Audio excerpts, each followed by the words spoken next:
Oh shit. Barry keeps his holes on a short leash. He's worse than Iceberg Slim, Willie D, Priest, and Goldie all combined. His pimp game was tight. Airtight. Anyway, Gunslinger Danny, we all know him. He's like that crime lord or whatever, or directly under a crime lord. He's getting soft. You know, he didn't punish anybody too bad.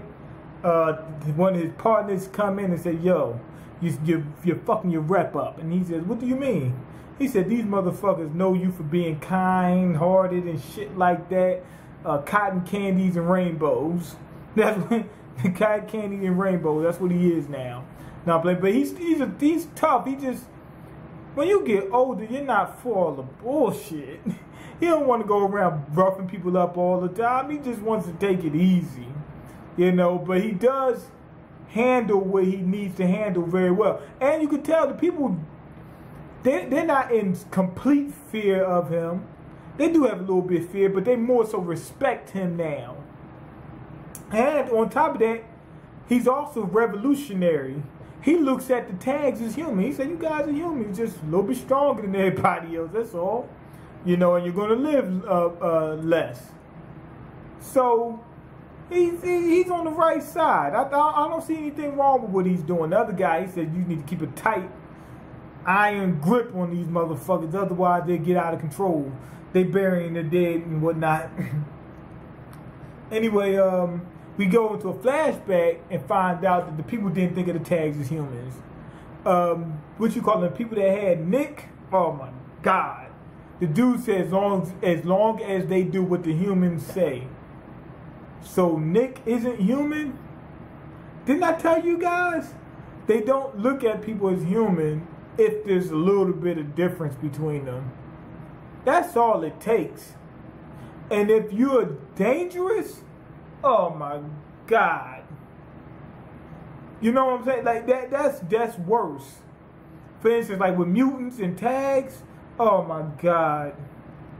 Because the people aren't just slightly afraid or annoyed about your differences or feel that they're superior or you're inferior or anything like that. They're fearful for their lives. They want you gone. Period.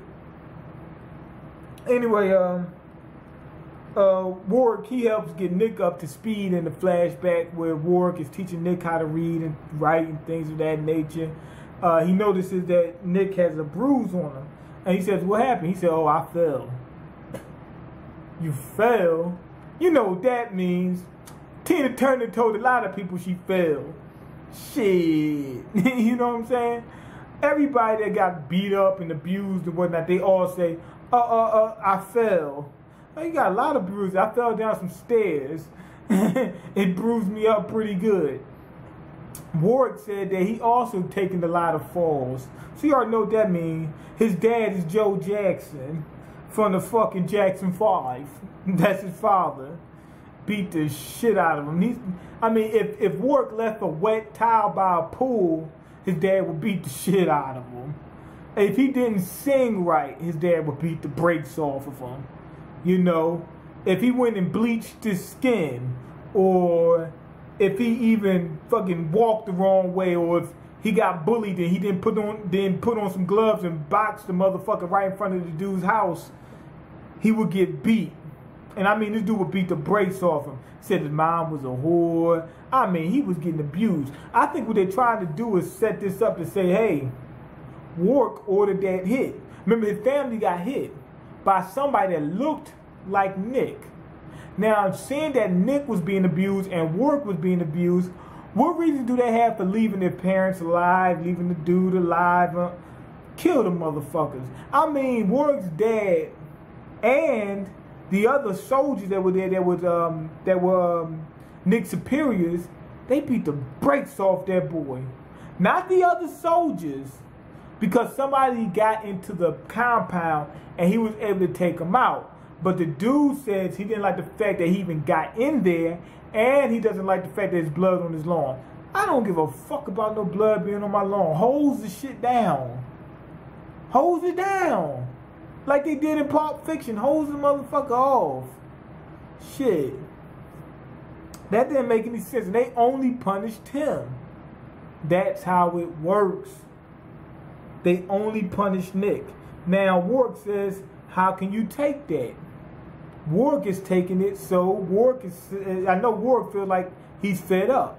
So that leads me to believe that Warwick ordered that hit. And to be honest, it makes sense that Warwick is in the position he's in now. You know, because he didn't know anything about the words coming from a rich family. He was getting beat up, he was abused and whatnot. And then he had his family hit. Where is he going to go? To the fucking streets, basically. Makes perfect sense. On top of that, he said that he owes the Monroe family his life or something like that, or he said he can't let anybody touch him. So the Monroe family, they took him in, took care of him or something like that. The same way with what's that dude? The Hines or whatever, the police dude, Handy or whatever his name was, Hines or some shit like that. So it would make sense that they needed help in order to live, especially with Nick being a damn tag. They would want his head at that time, especially. So it would make sense that those people took him in, took care of him and everything else like that. Big Mom, he got a lot of respect for him. For her. So they needed some help. That's what it looks like. So we up to speed on how the tags were seen in society, what was going on with Warwick, what made him to who he was, what made Nick to who he was. Matter of fact, Warwick taught Nick, gave him a book to teach him sound language. So that's how he learned it. Anyway, we find out that Barry's influence is limitless. He was hooking his hoes up to these pills to keep him on a short leash. The pills made you smarter, but you couldn't just quit them. If you quit them, you get the withdrawal. So what he did was drug them. That way, they try to leave, they got to face the withdrawal. And if they face the withdrawal, they'd be like, yo, Barry, I'm back. Please give me some more. I need some of that good shit. You know what I'm saying?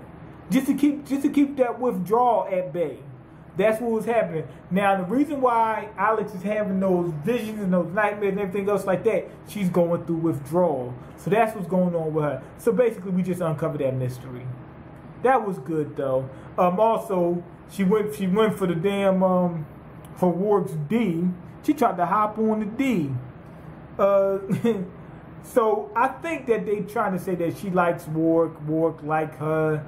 He turned down the head like he was a pussy or something like that. I don't know, but I'm just joking because she's drugged up and doped up. Well, she's not drugged up and doped up, but she's under the influence of it. She's going through withdrawal. She don't know what the fuck is going on. But anyway, they said at some point in time the drug should wear off and she should be all right. They said shouldn't have. It's not too harmful. If I'm not mistaken, but I don't know if the guy said that it was very addictive. You know what I mean? Like, once you get over it, will you keep having urges to go back? I don't know. Maybe so. But it's not going to, you won't be jacked up. It's not like any type of lifelong jacked upification. If that's the word, jacked upification. Jacked up issues or whatever, you won't be jacked up. You won't be tore up from the flow up. But anyway, I'm going to go ahead and give this episode a 4.5 out of 5. Basically, we just retrieving information, how the tags were treated, Nick's background and Warwick's background. We pretty much see how they got to where they was at, and how Alex is where she's at. I think they're gonna have a beautiful relationship at some point. I'm not saying that I'm not being soft and saying that he's gonna be with the girl. I'm just saying that they're gonna start getting along and shit's gonna start going correctly. That's all I'm saying. I don't give a fuck about the shipping thing. But anyway, go ahead and leave your comments, like the video, and subscribe, because I can't eat. I'm broke, nigga. I'm broke, and you got the power to change that. Peace.